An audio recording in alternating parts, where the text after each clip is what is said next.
নমস্কার প্রিয় মিষ্টি বন্ধুগণ। সকাল সকাল ছেলের বায়না স্কুলে ও চিকেন চাউমিন নিয়ে যাবে, সেই জন্য দেখো চিকেনটাকে আমি ছোট ছোট করে কেটে সিদ্ধ করে নিয়েছি। এদিকে কড়া বসিয়ে দিয়েছি, কড়াটা গরম হয়ে গেছে, তার মধ্যে দিয়ে দিচ্ছি আমি সাদা তেল। আর ওদিকে তো চাউমিনটা আমি সিদ্ধ বসিয়েই দিয়েছি অলরেডি, আর তেলটা তো গরম হয়ে গেছে। এর মধ্যে দিয়ে দিচ্ছি আমি কেটে রাখা পেঁয়াজ আর কাঁচা লঙ্কা। অল্প করেই কাঁচা লঙ্কা দিচ্ছি, যেহেতু ঝাল হলে আবার খাবে না।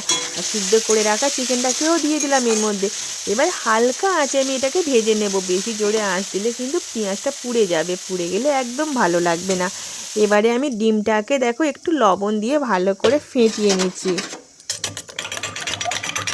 ভালো করে এটাকে ফেটিয়ে নিয়ে নেওয়া হয়ে গেছে। এদিকে দেখো ভাজা ভাজা হয়ে এসেছে, এদিকে জল ঝাড়িয়ে নিয়েছি আমি চাউমিনটাকে।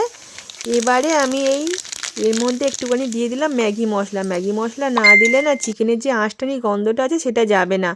আর দেখো যতটা তাড়াতাড়ি করা যায় তারই চেষ্টা করছি, ওই জন্য কোনো পাত্রে আর না তুলে তার মাঝখানে একটু জায়গা করে নিয়ে আমি ডিমটাকে দিয়ে দিলাম।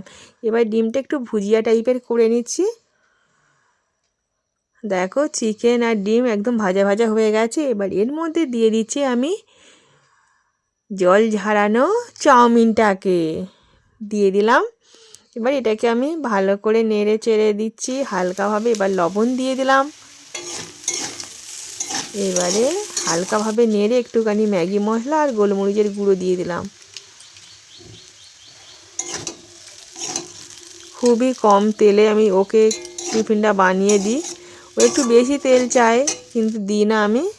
দেখো আমার কিন্তু চাউমিন করা হয়ে গেছে,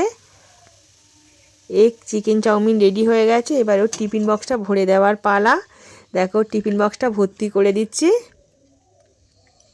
ওর একটুখানি এই নিত্য নতুন খাবার দিলে তবু খেয়ে নেয় টিফিনটা, না হলে যেমন টিফিন তেমনই বাড়ি চলে আসবে।